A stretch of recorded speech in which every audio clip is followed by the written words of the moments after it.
Bienvenidos a su programa Justicia para Todos. Soy el abogado Héctor Becerra Refice y como ustedes saben, lo que se pretende en este que es su programa es que ustedes conozcan sus derechos y obligaciones de una forma sencilla, de una forma clara, de una forma resumida. El día de hoy vamos a platicar acerca de un tema que es muy moderno, es un tema que seguramente nos va a dar grandes comentarios legales. Tiene que ver con el nuevo Sistema Nacional Anticorrupción. ¿Qué es la corrupción? ¿Cómo lo podemos contravenir esto que es la corrupción? Quédese porque se va a poner muy interesante este programa y seguramente le puede ser de gran ayuda a usted, a un familiar o a un amigo. Sigamos adelante en este que es un gran programa. ¡Vámonos!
Bien, estamos de regreso para iniciar este gran programa acerca del Sistema Nacional Anticorrupción. Para ello he invitado a una serie de autoridades, a una serie de abogados expertos en la materia y que bueno, son pioneros en esto que va a ser el Sistema Anticorrupción.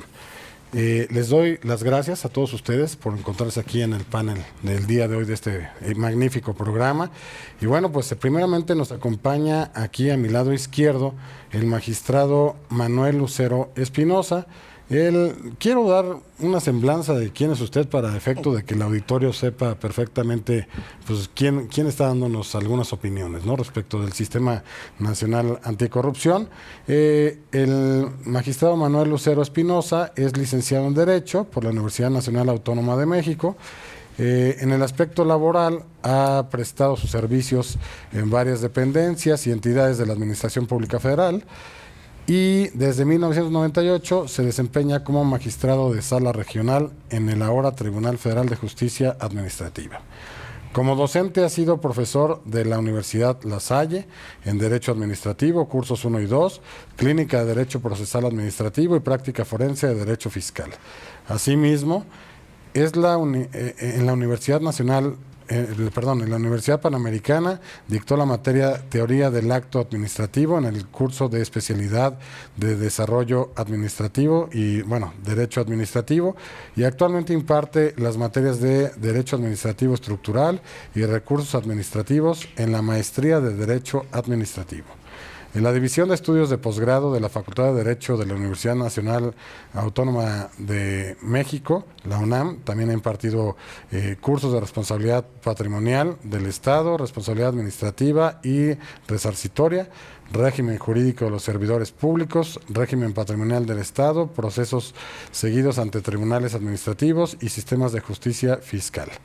También en el Instituto de Administración Pública dictó los cursos de responsabilidad administrativa de los servidores públicos. Es coautor de los libros Introducción al Derecho Positivo Mexicano, Elementos de Derecho Administrativo, Compendio de Derecho Administrativo, primer y segundo curso, y es autor de los libros Teoría y Práctica del Contencioso Administrativo Federal, La Licitación Pública, Ley Federal de Procedimiento Administrativo Comentado, Ley Federal de Responsabilidades Administrativas de los Servidores Públicos comentada y Responsabilidad Patrimonial del Estado en el ámbito federal. Además, ha publicado otros artículos que tienen que ver con cuestiones especializadas en la materia de administrativa. Pues bienvenido aquí a su programa. Gracias. De igual forma, nos acompaña aquí el licenciado Omar Herrera Salazar, de aquí de mi lado derecho, que es licenciado en Derechos y es especialista en Derecho Administrativo por la Facultad de Derecho de la Universidad Nacional Autónoma de México, la UNAM, maestro en Derecho Fiscal y Administrativo por el Centro Universitario de Estudios Jurídicos. En el ámbito laboral, comenzó en el año 2000 en el despacho Herrera Gómez y Asociados, al cual se reincorporó a partir de mayo del 2017. Ejerció mayormente la función jurisdiccional en el hoy Tribunal Federal de Justicia Administrativa, siendo de 2002 a 2006 secretario de Acuerdos en la 11ª Sala Regional Metropolitana. En el año 2009 al 2015 fue primer secretario de Acuerdos en la primera ponencia en la 3ª Sala Regional Metropolitana, y de mayo del 2015 al septiembre del 2016 fue secretario de Acuerdos de la Sala Superior. El 16 de septiembre del año 2016 al 31 de marzo del 2017 fue coordinador general de quejas, denuncias, responsabilidades y registro patrimonial en la Contraloría Interna. Asimismo, durante el 2007, fue auxiliar proyectista en el área de responsabilidades y de quejas del órgano interno de control en el CONAFE. Y en el año 2008 fue subjefe de División de Amparos Fiscales contra Actos en la Dirección Jurídica del Instituto Mexicano del Seguro Social, y fue asesor jurídico en el bufete consultor mexicano SASB. En la parte académica, son gente muy talentosa, obviamente los que hemos tenido aquí platicando, ¿no? Pero bueno, en el ámbito académico es catedrático de la Facultad de Derecho de la Universidad Nacional Autónoma de México a nivel licenciatura, curso superior de posgrado y en diplomados de actualización de conocimientos para titulación en universidades incorporadas. Ha sido profesor de licenciatura y maestría en el Centro Universitario de Estudios Jurídicos. Ha sido profesor en cursos de capacitación para diversas entidades como la Auditoría Superior de la Federación y la Secretaría de Comunicaciones y Transportes por parte de la Academia Mexicana de Derecho Fiscal, así como cursos de capacitación y maestrías impartidos por el Centro Universitario de Estudios Jurídicos, a Cenacica y al SAT. Profesor por asignatura a nivel especialidad y diplomados en el Instituto Nacional de Desarrollo Jurídico para la Contraloría General de la Ciudad de México y público en general. Profesor de cursos y diplomados en el Centro de Estudios Carbonell, académico numerario de la Academia Mexicana de Derecho Fiscal, reconocido por la revista Defensa Fiscal, la revista mexicana de estrategias fiscales, en su edición de oro de enero del 2016 y enero del 2017, dentro del listado de las fiscalías más importantes de México, teniendo además publicados en la misma 3 artículos relativos a la justicia administrativa y al derecho administrativo sancionador. Ha sido invitado a programas de radio jurídicos de la Facultad de Derecho de la UNAM con temas sobre justicia administrativa y el Sistema Nacional Anticorrupción. Bienvenido. Muchas gracias. De igual forma nos acompaña el maestro Gonzalo Covarrubias Cepeda, que es abogado constitucionalista y experto en materia de amparo. Bienvenido. Buenas noches, doctor. Gracias. Y de igual forma nos acompaña aquí el presidente de la Sociedad de Alumnos de la Facultad de Derecho de la Universidad Nacional Autónoma de México, Juan Antonio Negrete Zaragoza. Bienvenido aquí al programa. Muchas gracias, maestro. Bien, pues entremos en materia. Yo sé que tienen unos currículos muy amplios. A lo mejor la gente puede decir, bueno, es que escucho muchos lados donde han estado participando y demás, pero bueno, es importante porque sepan ustedes, televidentes, que estas personalidades que tenemos aquí, pues son gente que nos van a nutrir con los conocimientos, sobre todo en este tema que es la parte del Sistema Nacional Anticorrupción, ¿no? Bien, pues para poder entrar ya de fondo a este que es el programa, yo quisiera preguntarle aquí al magistrado Manuel Lucero si nos puede definir qué es esto del Sistema Nacional Anticorrupción, porque seguramente es la primera pregunta que cualquier televidente se haría, ¿no? ¿Qué es esto del Sistema Nacional Anticorrupción? Bien, como sistema podríamos considerarlo que es un conjunto o una integración, en este caso de órganos, de procedimientos, que tienen por objeto la investigación, la prevención y en su caso la sanción de conductas o de actos de corrupción, y que se va a aplicar a los 3 niveles de gobierno, es decir, a la federación, los estados y los municipios. En este caso también ya las alcaldías, cuando ya estén en funciones, supongo. Pues la Ciudad de México como entidad federativa, como estado, Okay. entra dentro de este concepto. Y sí, tiene razón, a las alcaldías. Bien. ¿Qué órganos integran a esta parte del Sistema Nacional Anticorrupción? No sé si aquí maestro Herrera nos pueda comentar un poco acerca de qué órganos lo integran como tal. Sí, claro. Hay que atender a lo que dice la ley porque creo que en el sector público se ha hablado solamente de ciertos órganos en razón precisamente de las noticias que vamos conociendo, del nombramiento de nuevos funcionarios. Pero el sistema, como bien dijo el magistrado, pues es un conjunto de instituciones y de órganos que la propia ley nos va delimitando cuáles van a ser sus funciones. Tenemos primero un comité coordinador en el cual van a intervenir los titulares de muchas entidades que el legislador escogió como las idóneas para poder estar en este nuevo sistema, empezando por un comité de participación ciudadana que... ¿Ese comité se integra con puros ciudadanos o también hay autoridades o son servidores públicos? ¿Qué sería? Es eminentemente nada más puros ciudadanos.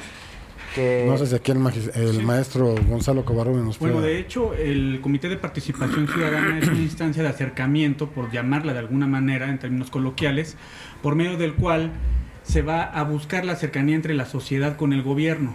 Los integrantes son 5, pero son miembros de la sociedad civil organizada que tienen una amplia experiencia en transparencia, en rendición de cuentas y combate a la corrupción, que son sus requisitos fundamentales. ¿O sea, es gente preparada en ese sentido? Exactamente. De alguna manera, cuando se discute el tema del Sistema Nacional Anticorrupción, se buscó precisamente el acercamiento sociedad-gobierno.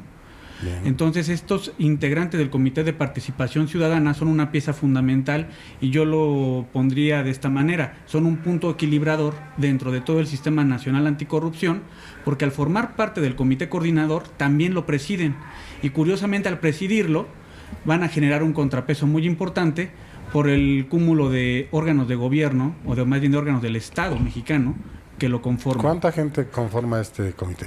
El Comité Coordinador se conforma básicamente por el presidente del Comité de Participación Ciudadana, el titular de la Secretaría de la Función Pública, el auditor superior de la Federación, de la Cámara de Diputados, un representante del Consejo de la Judicatura Federal, un representante del Instituto Nacional de Transparencia, Acceso a la Información y Protección de Datos, y el presidente del Tribunal Federal de Justicia Administrativa. Y el todavía vacante fiscal especializado de combate a la corrupción, que bueno, por el momento se habla del Procurador General de la República, que asistió a la sesión de instauración del comité, pero tiene que ser fiscal. Bien, vamos a una pausa comercial, regresamos.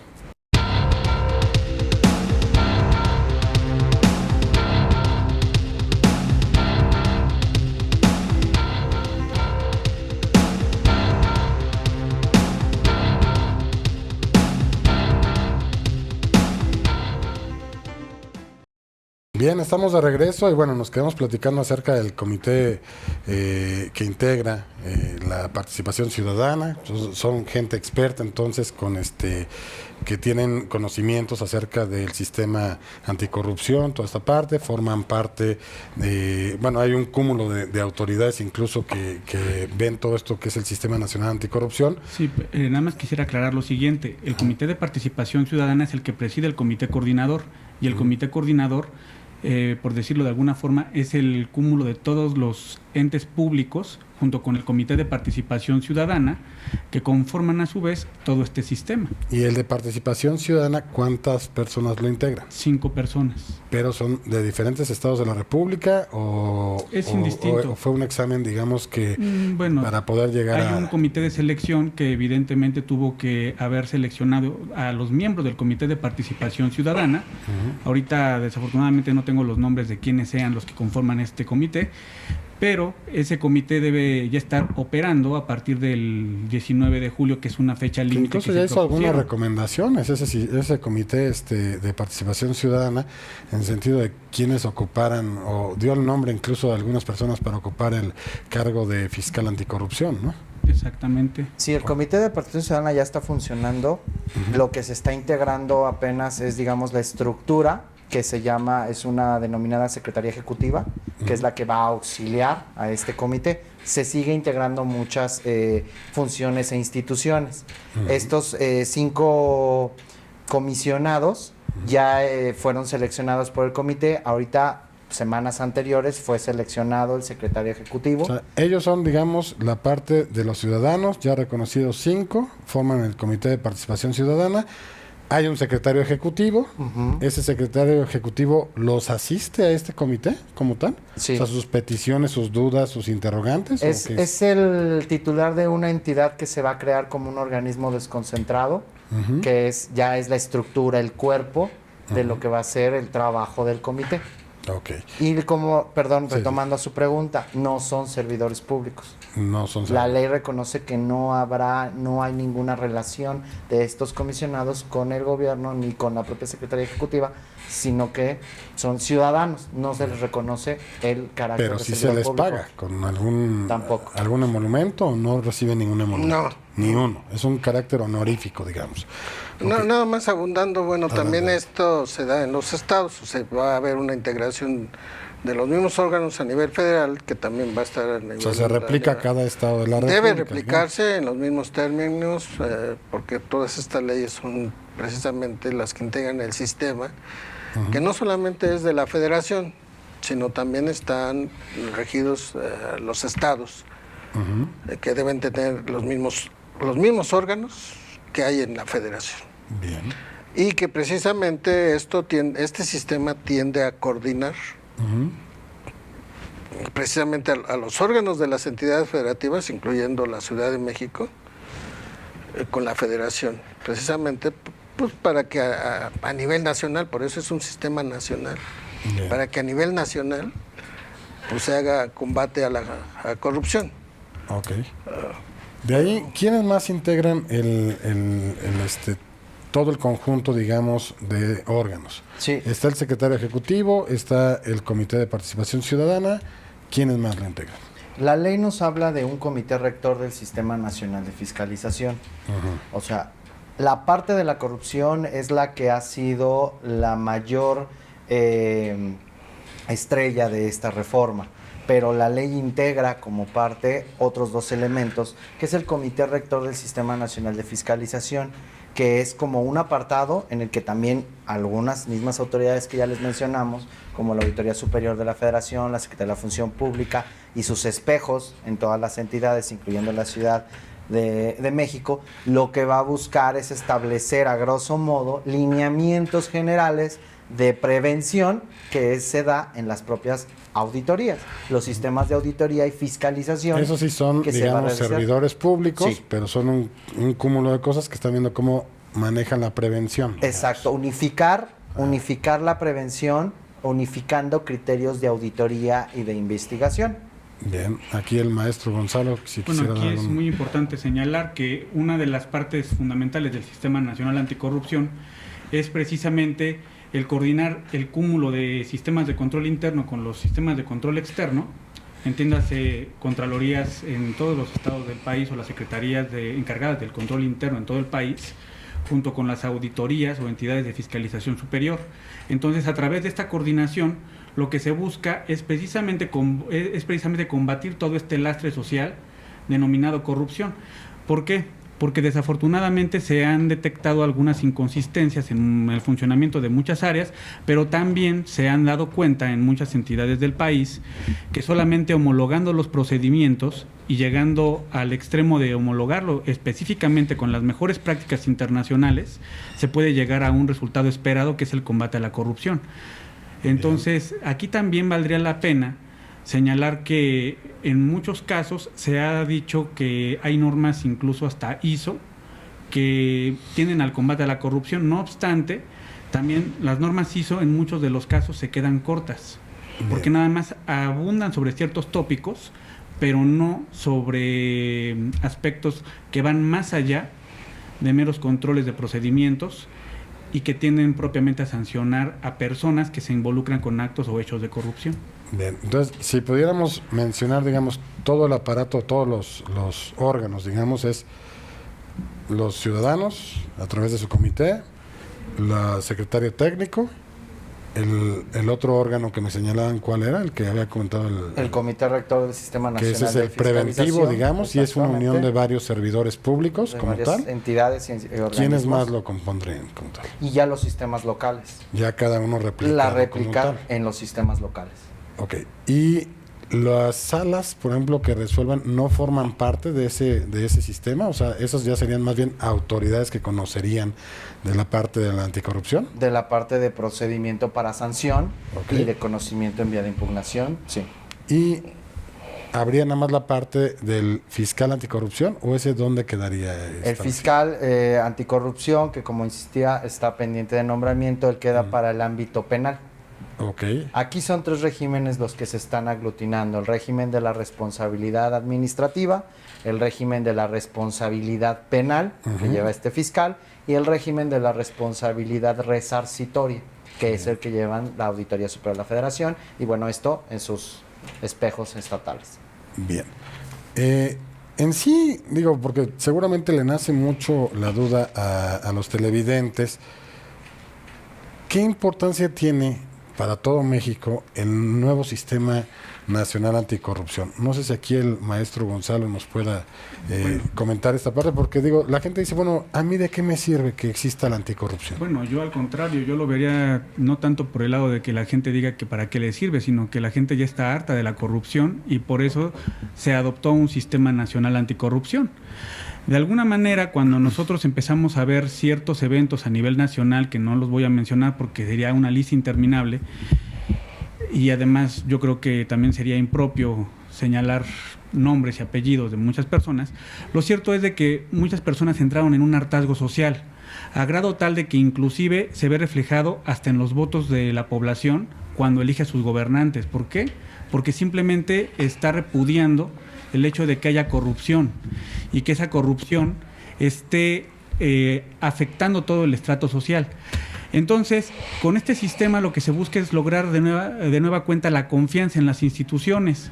Bien. El problema es de que no es solamente con leyes con lo que se va a combatir la corrupción, sino también tiene que haber algo fundamental, que es educación, pero es una educación con valores, porque desafortunadamente se ha pensado mucho en hacer leyes, pero no se ha hecho una política de implementación de valores entendidos dentro de la sociedad mexicana. Nos está ganando aquí el tiempo, pero vamos a una pequeña pausa comercial y seguimos platicando el tema.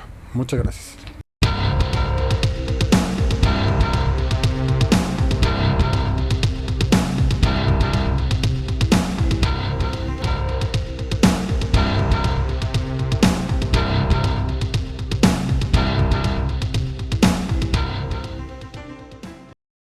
Bien, estamos de vuelta para seguir platicando acerca del Sistema Nacional Anticorrupción.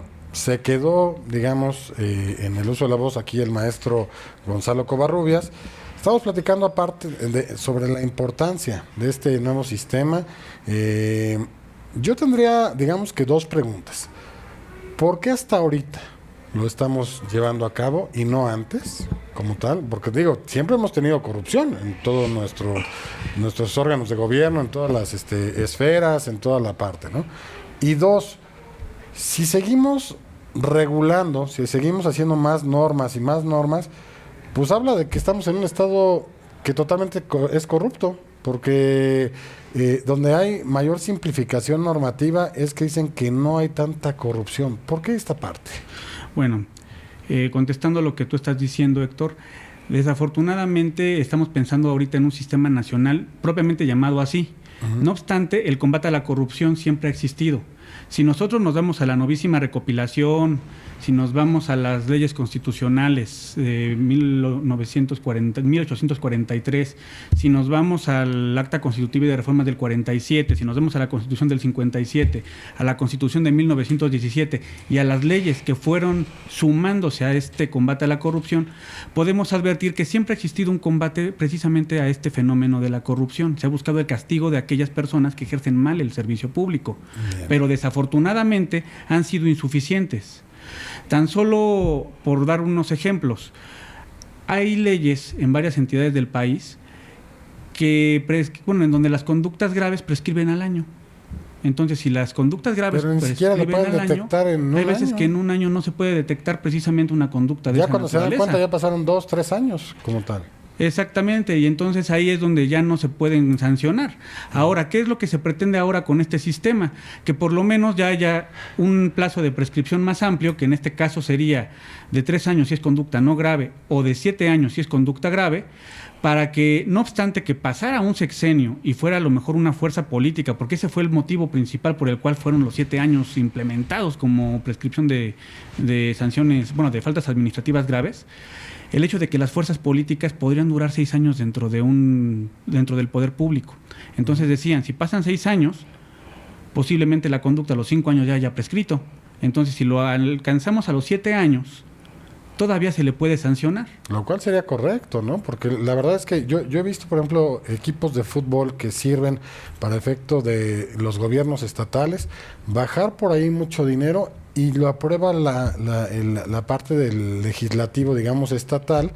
Cuando se dan cuenta de la cuenta pública, por así decirlo, el próximo año, ya no hay facultades que hacer, porque ya lo convalidaron.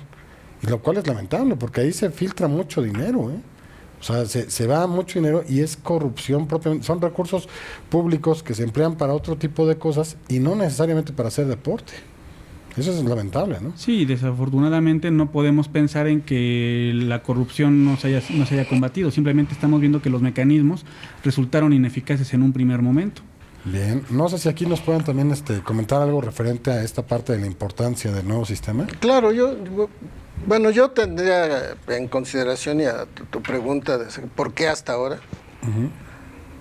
pues como lo dijo el maestro, porque ahora la población ha presionado, pero no solamente la población que está inconforme con este sistema que todavía está vigente, sino también tenemos cuestiones de tratados internacionales que nos han obligado a crear mejores lineamientos en materia de anticorrupción.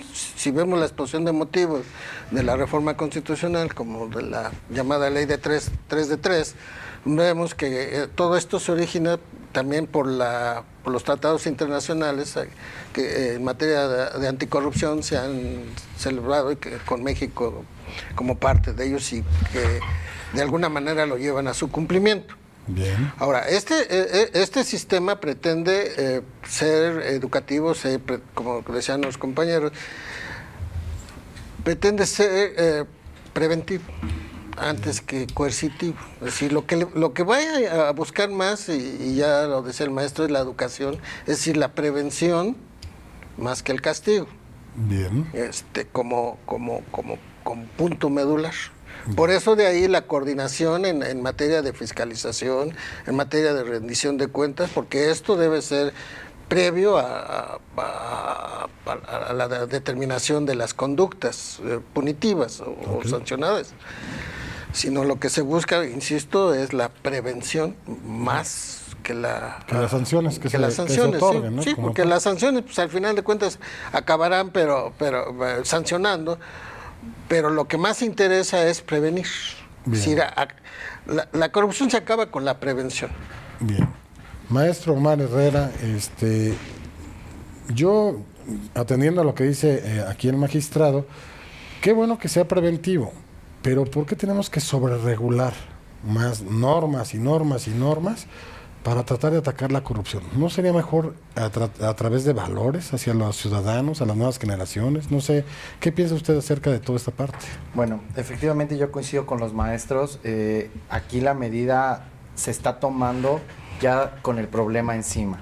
Porque como decía el maestro, casos que todo el mundo conocimos en altas esferas del poder público, pero que sí, ciertamente, pues no se pueden tapar o no se pueden ocultar a través de la reforma legislativa, porque aún así la ley siempre va a encontrar un recoveco. ¿Cuál es la solución? Sí, una educación propia de la ciudadanía, de todo aquel que ingresa al servicio público. Y eso es lo que se pretende también como parte de este sistema. Se habla de la institución de un código de ética.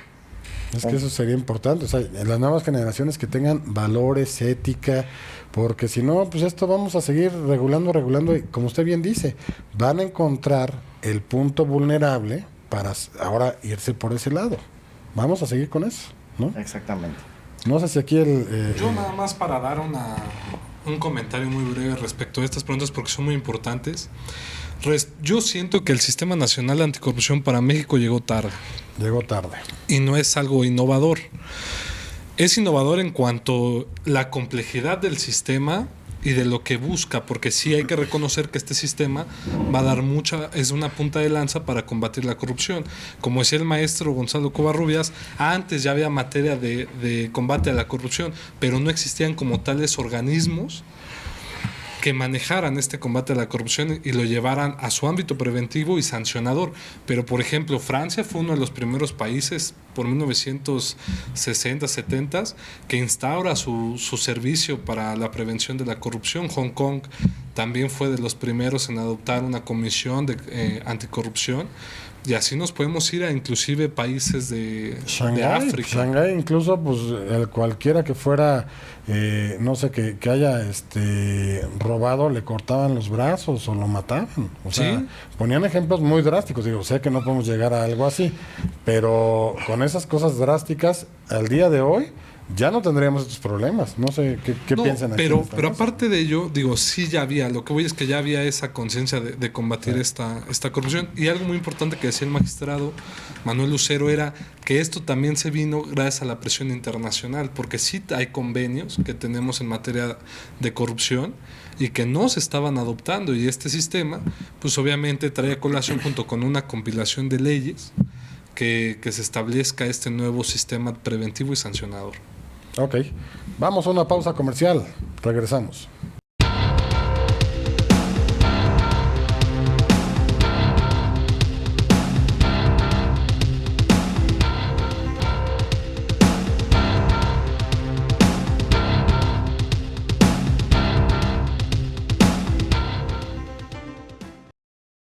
Bien, estamos de regreso y bueno, ha sido un programa muy interesante, pero yo quisiera preguntarle aquí al magistrado, en cuanto a las responsabilidades administrativas actuales, ¿qué van a pasar? O sea, ¿qué va a pasar ahorita que ya se lleve a cabo todo esto del nuevo sistema nacional anticorrupción?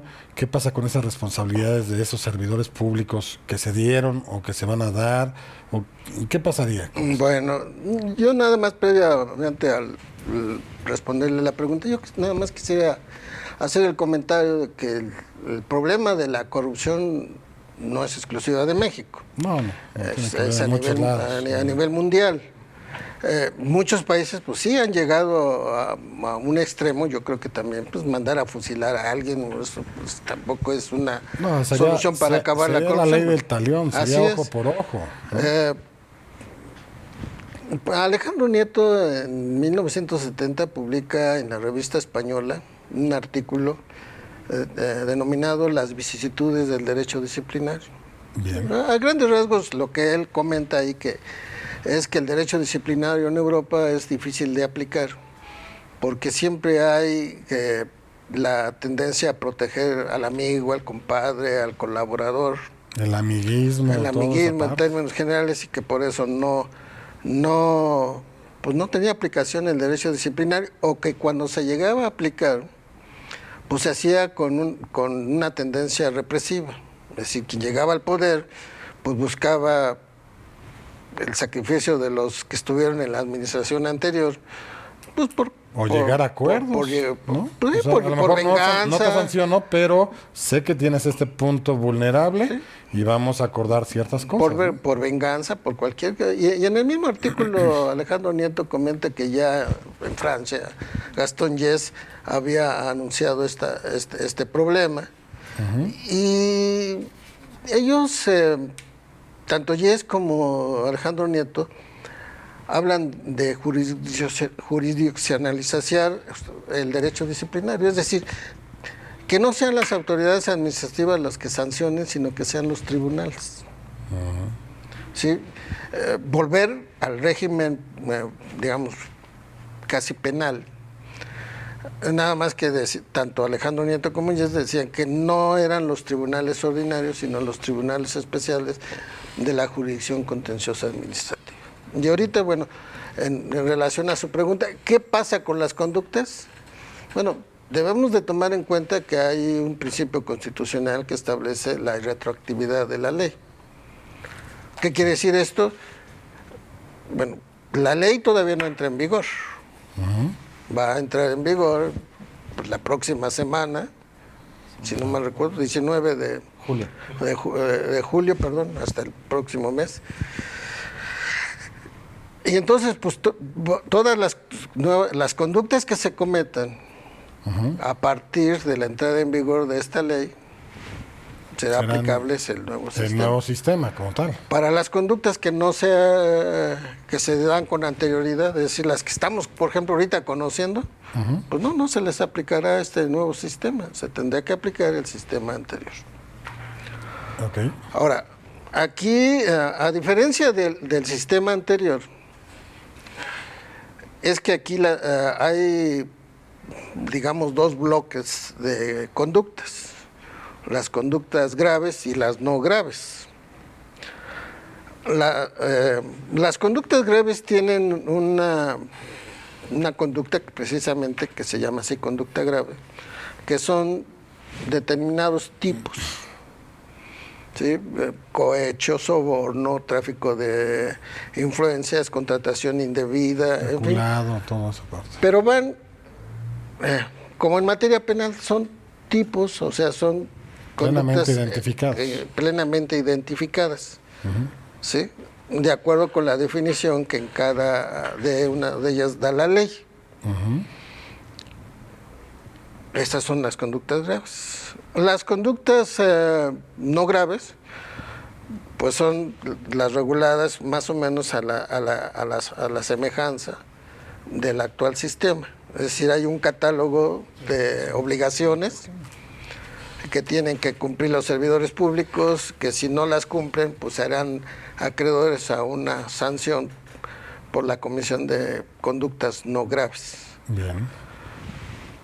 Aquí, bueno, también lo interesante es que en las conductas graves no solamente están involucrados los servidores públicos, sino también particulares que hayan intervenido en esas conductas graves.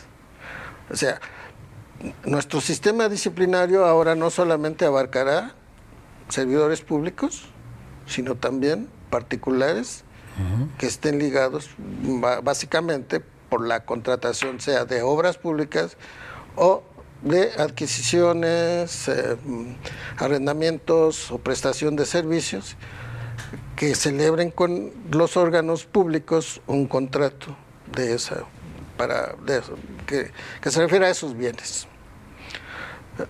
Luego entonces el sistema abarcará no solamente a servidores públicos, sino también a particulares. Inclusive la ley les establece un régimen, digamos, especial para que tengan un buen comportamiento. Bien. Pero que bueno, además la otra diferencia es que las conductas graves serán sancionadas por el Tribunal Federal de Justicia Administrativa y los tribunales de justicia administrativa de las entidades federativas, incluyendo la Ciudad de México. Bien. Maestro Herrera, no sé si nos pueda incluso también comentar algo referente a lo que atinadamente señaló el magistrado. Y además, saber qué procedimientos son los nuevos, qué procedimientos nuevos están en esta nueva ley acerca del sistema anticorrupción. Sí, claro. Así como lo maneja el magistrado, el cambio que se da es en razón de ahora tipificar las conductas. También el cambio se da en cuanto a la substanciación del procedimiento para poder determinar la calificación y poder sancionar. A grosso modo, hay que comparar el viejo sistema, bueno, el sistema que vamos a dejar de responsabilidades administrativas. Los anteriores entonces se quedan conociendo las mismas salas que conocían en ese entonces, se queda no igual. Se van a la nueva sala. No, todo se queda igual, todo se sigue aplicando el régimen hasta que se encuentren completamente concluidos todos los asuntos. Bien. Que nazcan incluso en un día antes de que entre en vigor la nueva ley. Bien. Este nuevo sistema, ¿qué procedimientos va? Hay una separación, en principio, en las áreas de investigación, donde la Secretaría de la Función Pública, que regularmente, de acuerdo a su reglamento interior, en una sola autoridad combinan quejas, denuncias y responsabilidades, y por otro lado auditoría. Ahora se tienen que separar porque uno de los principios básicos es que haya un procedimiento de investigación, después un procedimiento sustanciador, y tienen que ser áreas distintas, ya no se puede ser la misma como era pues, actualmente, que la misma titularidad del área de responsabilidades tenía la titularidad del área de quejas y denuncias en su mayoría. Y después se habla del procedimiento sancionador, el cual, como dice el magistrado, se hace una bifurcación en donde cuando se habla de conductas graves se lleva a cabo, y me voy a permitir citar al magistrado cuando dice que es el nuevo denominado juicio sancionador, que es el tribunal el que va a llevar este procedimiento, este juicio, para sancionar la falta no grave tipificada. En tanto, si la falta es no grave, se queda ese procedimiento resolutor dentro de la autoridad administrativa. Ok, a ver, ahí lo que me nace, digamos, de duda es, ok, entonces los procedimientos anteriores se quedan donde estaban, son los nuevos a partir de la ley que empieza, ¿qué día? 19 de julio de este año. 19 de julio del año 2017. Luego, ahí, ¿cómo inician en sí los procedimientos? O sea, ¿inicia la Contraloría Interna de cada lado o la Contraloría General? ¿Inician procedimientos de investigación como tal? Sí, se puede ingresar un procedimiento, se puede iniciar toda esta rueca administrativa a través de queja, denuncia Bien. o auditoría. Bien. Que es hablar de la queja y la denuncia de aquella instancia que llega a la autoridad de un tercero, de un afectado, de un particular. ¿Sí? Okay, yo y la denuncio auditoría o me quejo dentro de la Contraloría, sea normal, la general o alguna cuestión ahí de algún documento y demás, ¿no? Luego ellos hacen una investigación. Exactamente. Determinan a lo mejor que si eres sí, que existe una presunta responsabilidad, que existe un motivo aparente de una falta administrativa, puede ser no grave o grave, y se sigue entonces ahora un procedimiento de substanciación donde se llama esencialmente al servidor público, a los servidores públicos que están involucrados. ¿De las contralorías? Sí, ¿todavía? eso todavía es interno, todavía es en los órganos internos de control de la Secretaría de la Función Pública, y en el procedimiento substanciador es donde ya se confronta al servidor público denunciado o que tuvo que ver se le da su en esa garantía parte. de audiencia, Exactamente. legalidad, Y de ahí pues se determina si se sigue un tercer procedimiento, que es el de resolución para la sanción, ¿sí? En donde ya se hace la bifurcación. Si va como no grave, se lo queda a la propia autoridad sustanciadora, en otra área, que será la resolutora, y si es grave, entonces se turna al Tribunal Federal de Justicia Administrativa, a las salas especializadas que se van a crear, para que ellos sigan, como decía el magistrado, el juicio sancionador. Y terminen la ¿Es el único tipo de juicio que existe ahí para ese efecto de los delitos graves? No, bueno, perdón que le interrumpa. Nada más, en la autoridad investigadora, al recibir, al hacer esta función de investigación, sea por denuncia, queja o derivado de una auditoría, inicia el procedimiento de investigación, y si descubre la conducta tendrá que hacer la calificación, si es grave o no es grave. ¿Sí? Sí. Ahí, por ejemplo, se establece una instancia, un medio de defensa, por si alguien presentó una denuncia, por si la autoridad investigadora considera que no fue grave y el denunciante dice, no, pues sí es grave, establece una inconformidad que se ventilará ante el tribunal. Bien. Sí, es un recurso que no es jurisdiccional, pero que el tribunal tiene que ver ahí. Bueno, ahí es donde se hace la separación entre conductas graves y no graves y los procedimientos. En relación al tribunal, bueno, yo quiero comentar que a partir de la reforma constitucional que dio origen a este Sistema Nacional Anticorrupción, hay un nuevo paradigma que son la jurisdicción contenciosa administrativa, que crea tribunales autónomos, es decir, que no dependen, como antes se decía que los tribunales administrativos dependían del Poder Ejecutivo, ahora no dependen de ningún poder, son autónomos. Bien. Esta autonomía considero que es necesaria, pues para dar frente a esos actos de corrupción. La Constitución, en el artículo 73, fracción 29H, el 122 y el 116 fueron reformados para establecer, en primer lugar, al Tribunal Federal de Justicia Administrativa, el 122, el Tribunal de Justicia Administrativa de la Ciudad de México, y el 116, los tribunales de justicia administrativa de las entidades federativas. Bien. Estas leyes constitucionales establecen que estos tribunales tendrán la facultad de resolver las controversias que se susciten entre particulares y la administración pública, y además la de imponer sanciones a los servidores públicos y particulares por falta grave. ¿Qué pasa con esto?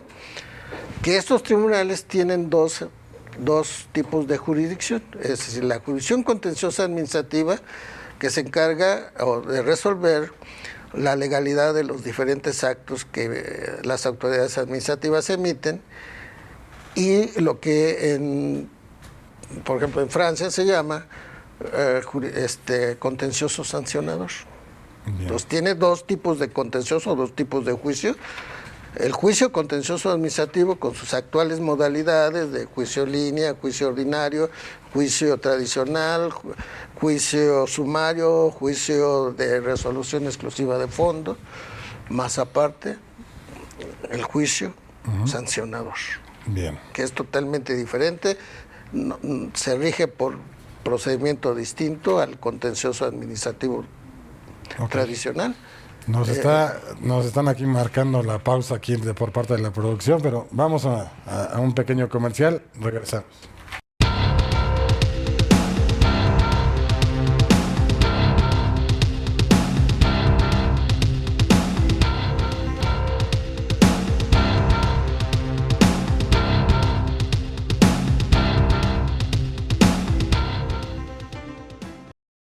Bien, regresamos a que es el último bloque de este magnífico programa acerca del Sistema Nacional Anticorrupción. Lamentablemente nos quedan pocos minutos, pero yo quisiera, porque me lo están pidiendo mucho al aire, gente del público que nos está sintonizando, la parte de, bueno, ¿qué relación tienen los particulares, las empresas que tratan con las autoridades, con licitaciones, con muchas cosas que tienen que ver? Y ellos, pues, digamos, ¿qué participación tienen? O si los pueden sancionar, no los pueden sancionar, ellos qué deben de hacer, cómo prevenir, qué no prevenir. No sé si esto aquí el maestro Gonzalo Covarrubias nos pueda señalar algo en torno a esto. Claro que sí, Héctor. Bueno, primero que nada, yo quiero comentar que no es algo muy nuevo el hecho de que un particular se le sancione con motivo de los procedimientos de licitación o con procedimientos que tienen que ver con el desvío de fondos públicos o con algún tipo de conducta, ya sea soborno, cohecho, tráfico de influencias, porque de alguna forma ya tenemos una ley que se denomina actualmente la Ley Federal Anticorrupción en Contrataciones Públicas, que es el capítulo, es una reproducción casi literal del capítulo de los particulares involucrados en faltas graves dentro de la Ley General de Responsabilidades Administrativas. ¿Con esto a qué quiero llegar? A que la Ley General de Responsabilidades Administrativas aglutina dos ordenamientos básicamente, lo que era el régimen de responsabilidades de servidores públicos, o lo que sigue siendo, mejor dicho, así como el régimen federal anticorrupción en contrataciones públicas. Ya lo va incorporando en un solo ordenamiento y va señalando a los particulares como objeto de la ley, eso con motivo de la reforma constitucional al título cuarto, porque al título cuarto lo identificábamos antes únicamente con la responsabilidad patrimonial del Estado y la responsabilidad de los servidores públicos. Ahora ya también señalan ahí a los particulares como parte integrante del objeto de la ley. En este sentido, también quiero subrayar de que si derivado de una auditoría, llámese de la Auditoría Superior de la Federación o de algún órgano de control, se llega a determinar que alguno de los particulares involucrados en algún tipo de acto relacionado con cohecho, con soborno, con tráfico de influencias, llegase a actualizarse, está involucrado en una falta grave. Entonces, al estar involucrado en falta grave, con un informe de presunta responsabilidad, el órgano interno de control debería comparecer, ahora sí técnicamente, al Tribunal Federal de Justicia Administrativa para que el tribunal imponga la sanción respectiva. Bien, ahora tiene que tener, por lo que entiendo, las empresas o los particulares nuevos mecanismos hacia Sí. su interior para efecto de poder ser más transparentes. Sí, de hecho lo dice el artículo 25 de la Ley General de Responsabilidades Administrativas.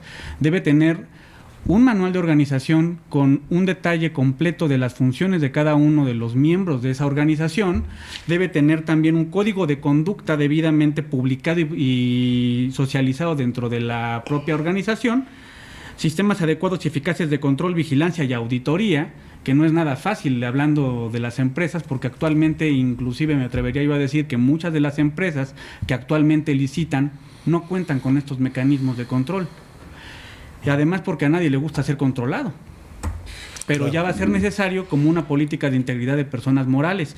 Otro de los puntos que nos exige la ley son sistemas adecuados de denuncia, tanto al interior de la organización como hacia las autoridades competentes. ¿Esto qué quiere decir? Que debe tener dientes el sistema que se adopte dentro de las empresas para poder denunciar actos o hechos de corrupción.